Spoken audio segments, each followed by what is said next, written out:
स्थान आज का पंजाब। सदियों पहले उस इलाके में लोगों ने ईंटें बनाने के लिए मिट्टी की खुदाई की तो उन्हें जमीन के नीचे से बनी बनाई ईंटें मिली।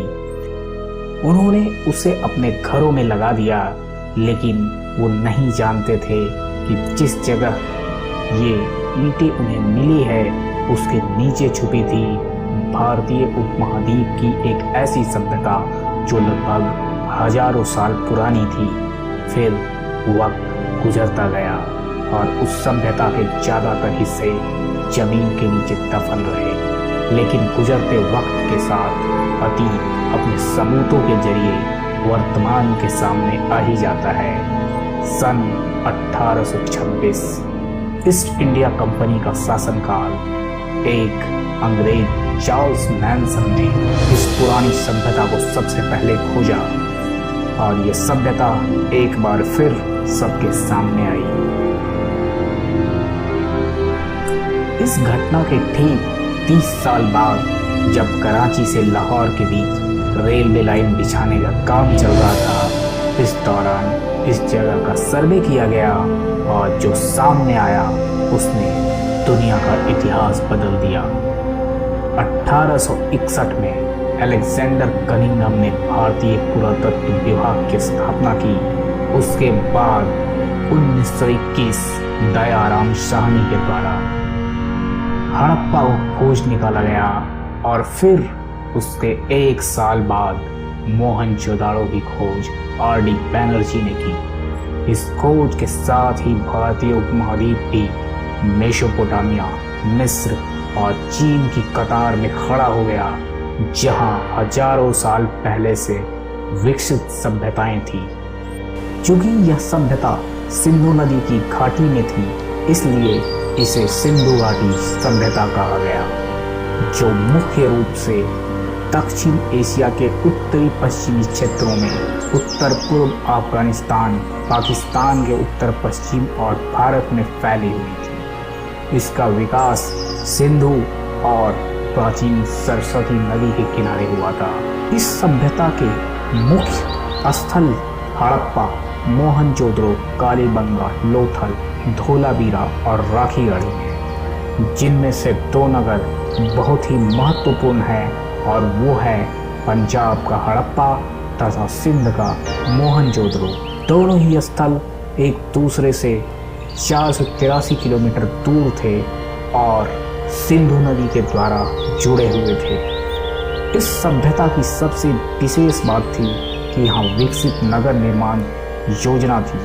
हड़प्पा और मोहनजोदड़ो दोनों के अपने दुर्ग थे, जहाँ शासक वर्ग का परिवार रहता था। प्रत्येक नगर में दुर्ग के बाहर उससे एक निचला नगर होता था, जहाँ पे पक्की ईंटों के मकानों में सामान्य लोग रहते थे। इन नगरों को देखने के बाद ये प्रतीत होता है कि उन्हें ग्रेडिंग प्रणाली की भी जानकारी थी, क्योंकि इस नगर की सड़कें एक दूसरे को समकोण पर काटती थी। मतलब ये हुआ कि एक छोटा रास्ता मुख्य सड़क पर जाकर मिलता था। मोहनजोदड़ो का सबसे प्रसिद्ध स्थल है विशाल स्नानागार, जिसका जलाशय दुर्ग के टीले में है। यह ईंटों के स्थापत्य कला का एक सुंदर उदाहरण है।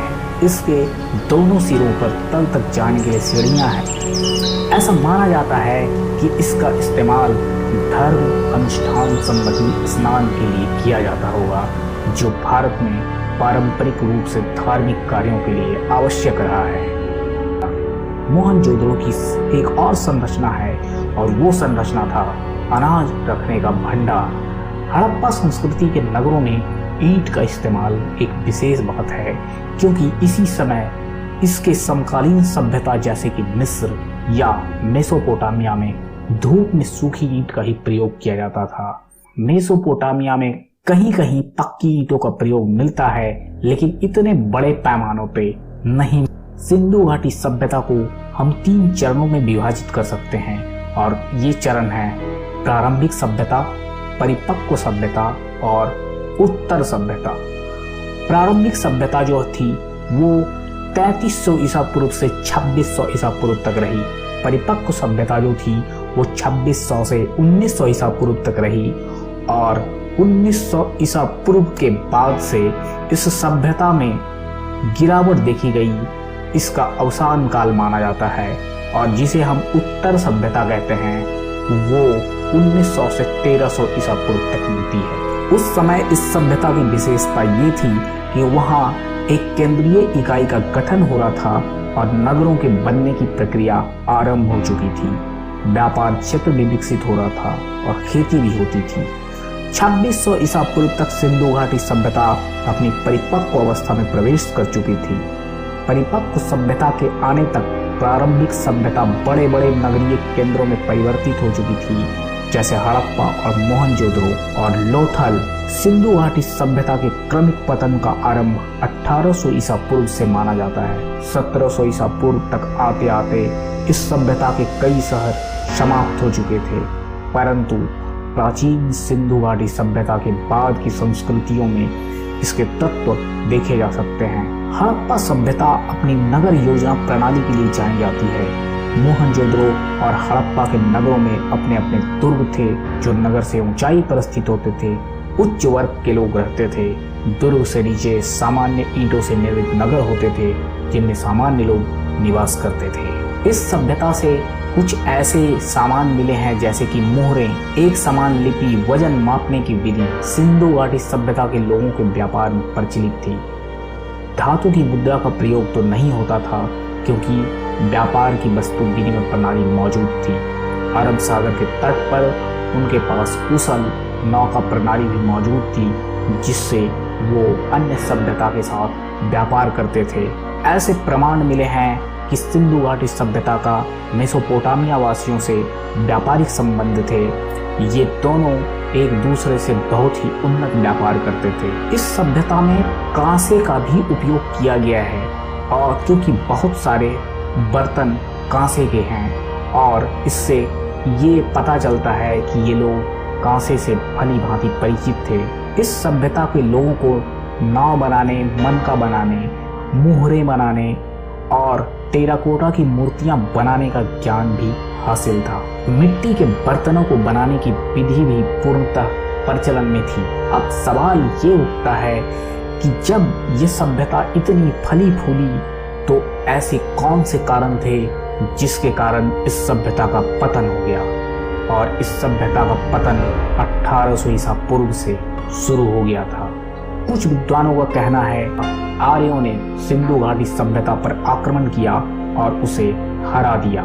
सिंधु घाटी सभ्यता के बाद की संस्कृतियों में कई ऐसे तत्व पाए गए हैं जिनसे यह सिद्ध होता है कि यह सभ्यता सिर्फ आक्रमण के कारण विलुप्त नहीं हुई थी, क्योंकि खुदाई में कुछ ऐसे हथियार बहुत सारे नहीं मिले, या फिर ऐसा भी प्रतीत होता है कि इस सभ्यता के पास अपनी सेना भी नहीं थी, क्योंकि अगर वो रहती तो अस्त्र शस्त्र भी प्राप्त होते जो कि खुदाई में नहीं मिले हैं। दूसरी तरफ बहुत से पुरातत्वविद सिंधु घाटी की सभ्यता के पतन का कारण प्रकृति जन्य मानते हैं। यह भी कहा जाता है कि सिंधु घाटी सभ्यता में ईंटों का निर्माण किया जाता था जो कि पकी हुई होती थी और इसे पकाने के लिए जंगलों से पेड़ों को काटते थे और जंगल जब समाप्त हो गए तो जलवायु में अस्थिरता आ गई और इस कारण से भी ये लोग उस क्षेत्र से पलायन कर गए। इन सारी थ्योरीज के बाद एक थ्योरी ऐसी है कि सिंधु घाटी सभ्यता का जो पतन है वो धीरे धीरे हुआ, लेकिन इसके पीछे कोई निश्चित कारण क्या है ये कोई नहीं जान पाया है, क्योंकि इस सभ्यता की जो लिपि है वो आज तक पढ़ी नहीं गई है।